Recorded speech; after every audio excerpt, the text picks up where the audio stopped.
नमस्कार, मैं सोमनाथ आर्य। आज मैं आपको लगमा गांव के प्राचीन बौद्ध मूर्ति के रहस्य का खुलासा करने जा रहा हूं।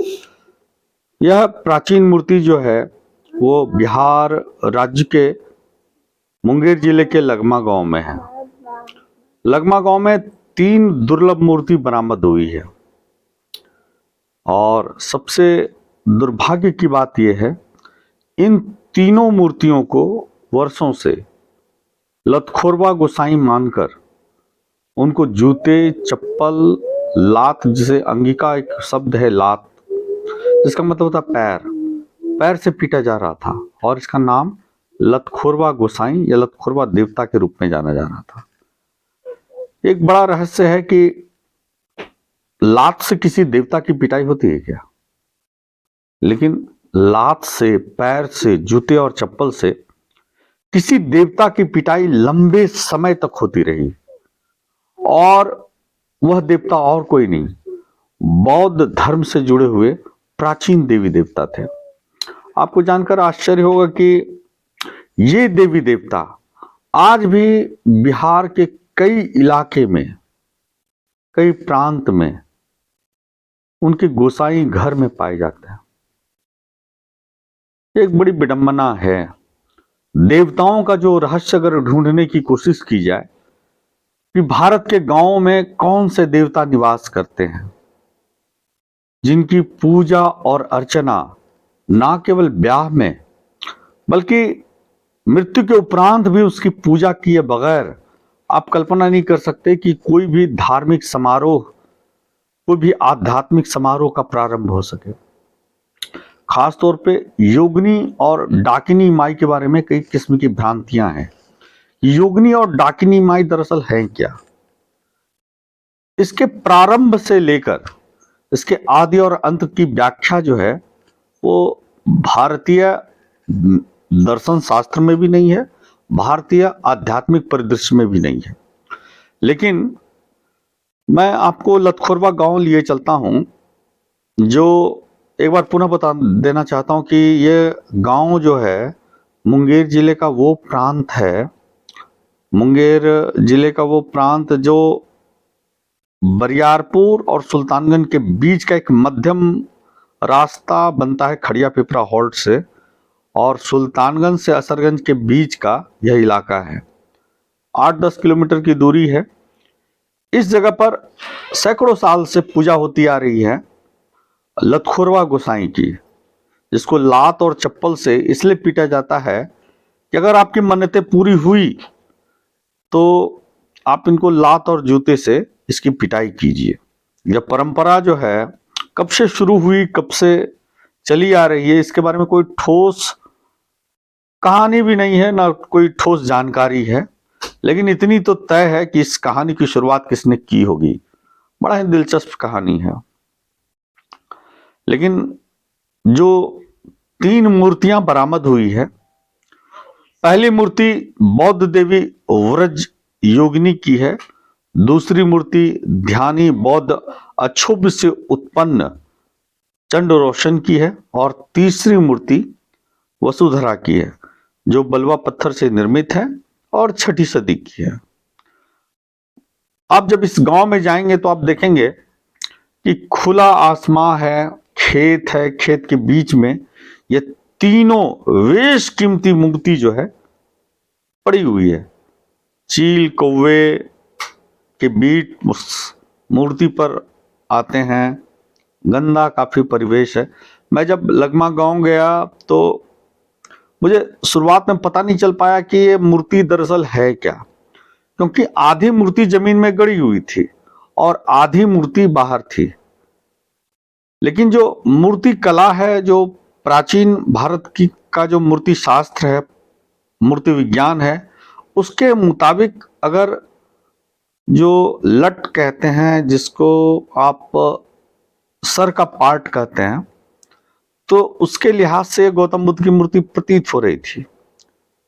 लेकिन हाल के 2-3-4 दिन पहले जब मैं लगमा गांव गया तो मैंने उस मूर्ति को समझने के दृष्टिकोण से उसको जमीन से बाहर करवाया कि क्या है मूर्ति, जिसके बारे में इतनी किंवदंतियां है कि ये लतखुरवा गोसाई है।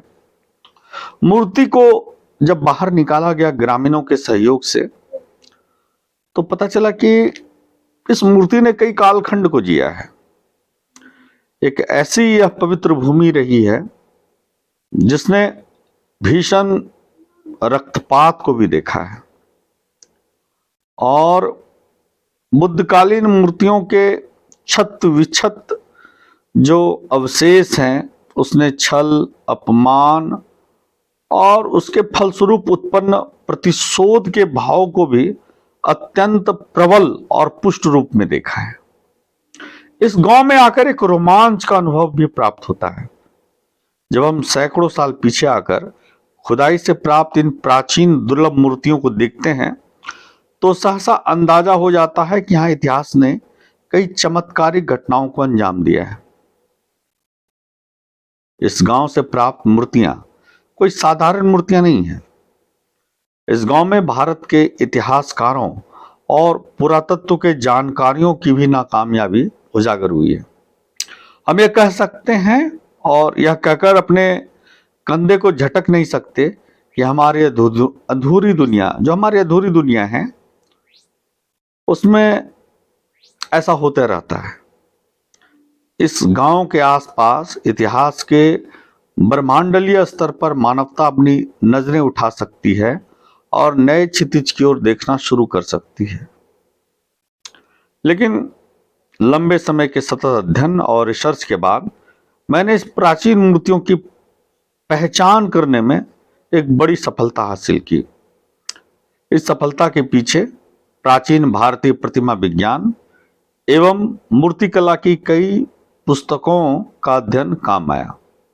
सबसे पहले मैं ये बता दूं कि वहां जो 3 मूर्तियां जो 6ठी सदी की है, जो मेरे ख्याल से वो मूर्ति जो है बलुआ पत्थर से निर्मित है और पूरी तरह से पुष्ट भी है।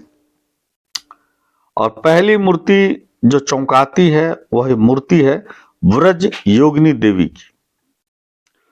प्राचीन बौद्ध धर्म के अनुसार यह मूर्ति ध्यानी बुद्ध अक्षोभ्य से उत्पन्न दैवी नैरात्म्य और वैरेचन से अद्भुत व्रजवराही के सदृश है।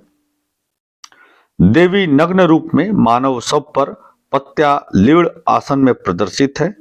उसके दाहिने हाथ में व्रज और बाया हाथ में कपाल है। विक्रम विश्वविद्यालय के करीब होने के कारण यह बौद्ध सिद्धों की तांत्रिक भूमि भी रही है। विक्रम विश्वविद्यालय, जिसे विक्रमशिला विश्वविद्यालय भी कहा गया है, जहां पर कि योग की पढ़ाई होती थी, तंत्र और विज्ञान की पढ़ाई होती थी। यह मूर्ति जो है वह ब्रज योनि का मूल, लेकिन प्रायः यह छिपा हुआ एक महाब्रज भी है, और उसके स्वभाव में एक डाकनी का परिदृश्य है, जो अपनी प्रकटीकरण के दौरान अपने स्वयं के अनुभव के कारण योगिनी के रूप में जानी जाती है। योगिनी दरअसल लोगों को डराती भी है, और योगिनी से डराने का तात्पर्य उसका वह भाव भी है जिसमें तांत्रिक धारा कही गई है। और जैसा कि आपको पता होगा कि नालंदा विश्वविद्यालय में जो पढ़ाई होती थी, वहाँ पे तंत्र मंत्र की पढ़ाई नहीं होती थी, लेकिन अंग जनपद में जो पढ़ाई होती थी, जो विक्रमशिला विश्वविद्यालय है, वहाँ तंत्र मंत्र की पढ़ाई बौद्धिक रीति रिवाज से होती थी। यह जो मूर्ति है, पहली मूर्ति, यह मूर्ति बौद्ध परंपरा के अनुसार देवी ब्रज योगिनी की है। अब मैं संक्षिप्त में दूसरी बात कहने जा रहा हूं कि एक मूर्ति है जिसका सर जो है वो ऐसा प्रतीत होता है, अगर उसे जमीन में गाड़ दिया जाए, केवल सर को देखा जाए तो पूरी तरह से बौद्ध मूर्ति नजर आती है। मूर्तिकला के लिहाज से जो बौद्ध धर्म की प्रतिमाएं बनाई गई, उसमें गौतम बुद्ध के जो मस्तक माथे का जो स्वरूप है, उसका जो केस है, उसकी सिलवटें हैं, उसके आधार पर हम यह तय कर लेते हैं कि गौतम बुद्ध की मूर्ति है। लेकिन जब वो मूर्ति जमीन से बाहर आती है, सर से नीचे, कमर, पैर, अचानक आप गौतम बुद्ध को तलवार लिए देखकर आप आश्चर्यचकित हो जाएंगे कि गौतम बुद्ध कभी तलवार लिए नहीं हो सकते, उनके हाथ में नरमुंड नहीं हो सकती। तो गौतम बुद्ध की जो परंपरा रही है, उस परंपरा में जिक्र आता है चंडरोशन का। जहां तक मेरा मानना है कि यह ध्यान बुद्ध अक्षोभ्य से उत्पन्न एक बौद्ध देवता है, जिसकी परिकल्पना एक भयानक रूप में की गई है। भयानक से तात्पर्य है कि वो काफी जटिल उसकी भूमिका है समाज में वैसी परिस्थितियों के दोहन का, जो परिस्थिति मानव मूल्य को प्रताड़ित करती है। मानव मूल्य से मतलब है कि जो बौद्ध धर्म में आस्था रखते हैं, अगर उन पर कोई संकट हो, कोई मुसीबत हो, तो यह देवता उसकी रक्षा करते हैं। और यह देवता जो है नरमुंड पर आसीन है। देवता की जिह्वा और दांत बाहर की ओर है। हालांकि यह जो मूर्ति निकली है, उसकी जिह्वा और दांत को क्षतिग्रस्त किया गया है, लेकिन मूर्ति को पहचान करने का जो तरीका है, उसमें कई शिल्प और कई विज्ञान हैं, जिसमें आप बौद्ध देवताओं की पहचान कर सकते हैं। और वो है कि देवता का एक पैर जो है नरमुंड पर मुड़ा हुआ है, और दूसरा जो है वो पृथ्वी पर स्पर्श कर रहा है। और यह देवता जो है शक्ति के साथ आलिंगन बंद है। और इन दो देवताओं के साथ तीसरी जो सबसे खूबसूरत मूर्ति है, वो मूर्ति है बौद्ध धर्म की एक देवी वसुधरा की। देवी वसुधरा का जिक्र जो है बौद्ध धर्म ग्रंथों में कई तरीके से की गई है, और जिसके बारे में कहा गया है कि मूर्ति विज्ञान और मूर्ति शास्त्र इस बात को इंगित करता है कि बौद्ध धर्म की यह देवी न केवल एक गर्वीली नवयौवना है, बल्कि उसके एक हाथ में मान मंजरी है और उसका दूसरा जो हाथ है वो वरद मुद्रा में है। और बौद्ध ग्रंथों में वसुधरा का सीधा तात्पर्य जो है वो रत्नों की धारा से है। यह धन, समृद्धि और प्रचुरता की देवी के रूप में जाना जाता है। हिंदू धर्म जब अपनी शुरुआत के प्रारंभिक दौर में आती है, तो आप यह कह नहीं सकते हैं कि कहां से किन चीजों की कॉपी की गई है या कहां से किन संदर्भों का जिक्र करके मूर्तिकला का विकास हुआ है। लेकिन जो प्राचीन बौद्ध धर्म के ग्रंथ हैं, वह इस बात को इंगित करते हैं कि वसुधरा जो है वह धन, समृद्धि और प्रचुरता की देवी है। और कई बौद्ध देशों में यह सबसे अधिक पूजी जाने वाली एक देवी है। नेपाल के काठमांडू घाटी के बौद्ध नेवारों के बीच इसकी पूजा भी की जाती है। यह देवी जो है तिब्बत में भी एक केंद्रीय सत्ता के रूप में प्रतिस्थापित की गई है। और आपको जानकर आश्चर्य होगा कि तिब्बत के लाहौल और स्पीति में इसे शिखर आपा नाम दिया गया है। बौद्ध धर्म में पृथ्वी देवी फ्रा माई थोरानी के समकक्षी से रखा गया है। और बौद्ध धर्म की जितनी प्राचीन किताबों का आप अध्ययन करेंगे जो तिब्बत में है, तो आप पाएंगे कि इन देवियों का जो स्थान है, वह स्थान ना केवल मानवता के एकीकरण के रूप में है, बल्कि उनकी आर्थिक समृद्धि के फलसफे के तौर पे भी रखा गया है। और लगमा गांव जो लामा से बना है, लगमा, मुंगेर जिले में लगमा नाम के कई गांव हैं। आप चौंकेंगे कि आखिर ये लगमा गांव बार बार क्यों आता है। भाषा विज्ञानियों के अनुसार लगमा गांव जो है लामा शब्द से बना है और समय जैसे जैसे आगे बढ़ता है नामाकरण की दिशा में भी एक तब्दीली आती है। लगमा गांव जिसका प्राचीन नाम लामा था, उसके आसपास एक और गांव है जिसका नाम है चोर गांव।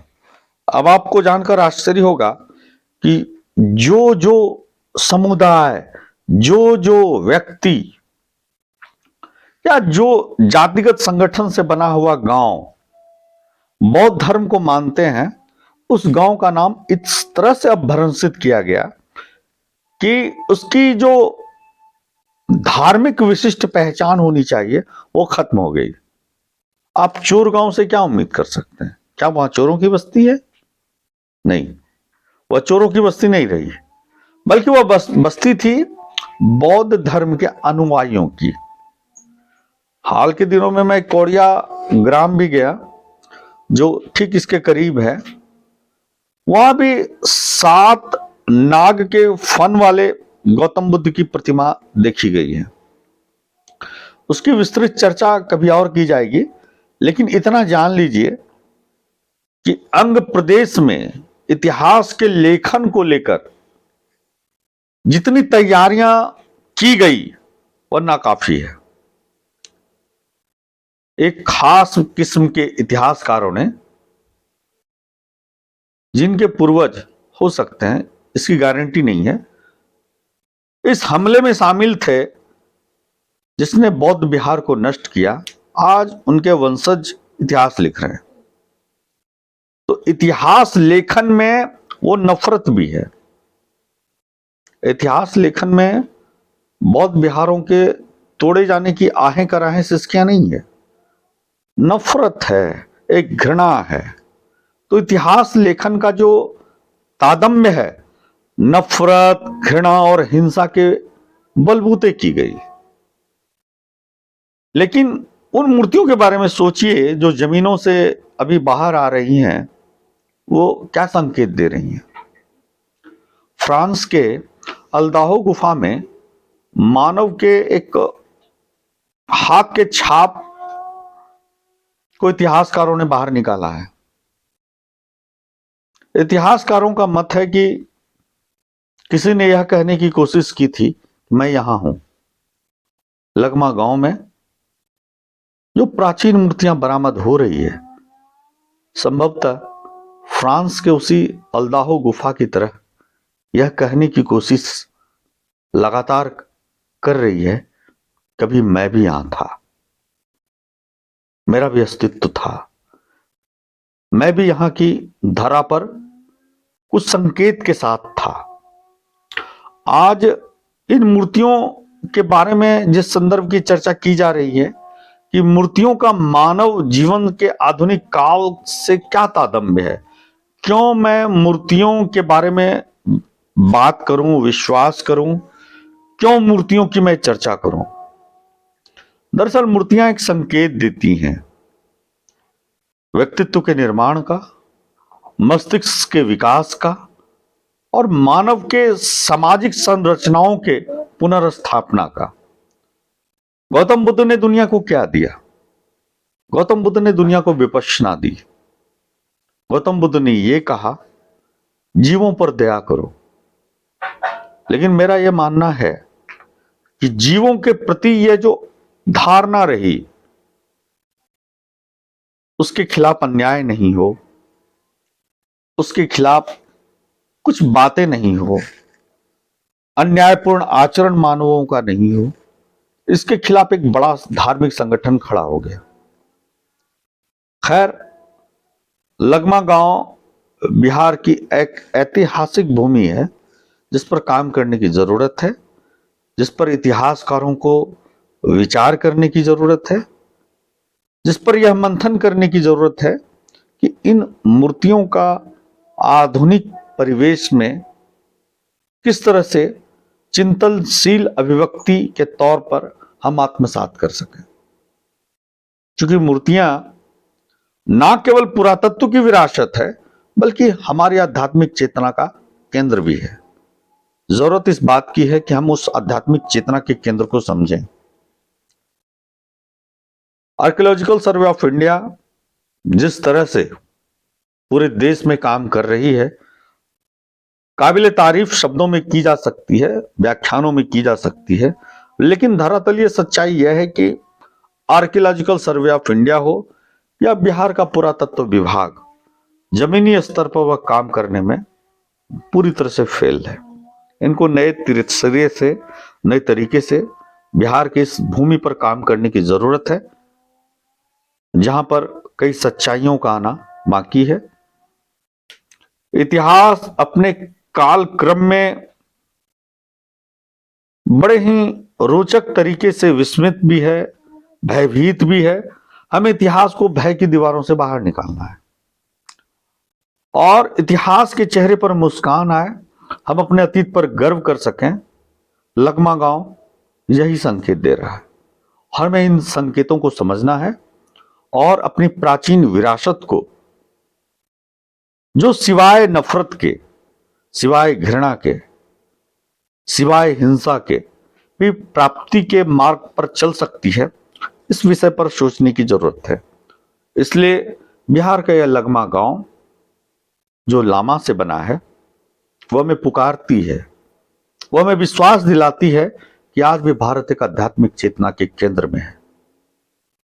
इसलिए मैं आर्कियोलॉजिकल सर्वे ऑफ इंडिया से गुजारिश करता हूं कि इन जगहों की पड़ताल, इन जगहों के अन्वेषण, इन जगहों के पुनर्निरीक्षण और इन जगहों के अनुसंधान पर वो एक सकारात्मक दिशा में पहल करे, ताकि ना केवल भारत बल्कि विश्व के कोने कोने से जो छात्र हों, जो शोधार्थी हों, उन्हें एक नई दिशा मिल सके, नया मार्ग मिल सके। लगमा गांव आपका स्वागत करता है। मैं सोमनाथ आर्य आपको जय भीम, नमस्कार और नमो बुद्धाय के साथ आपको प्रणाम करता हूं।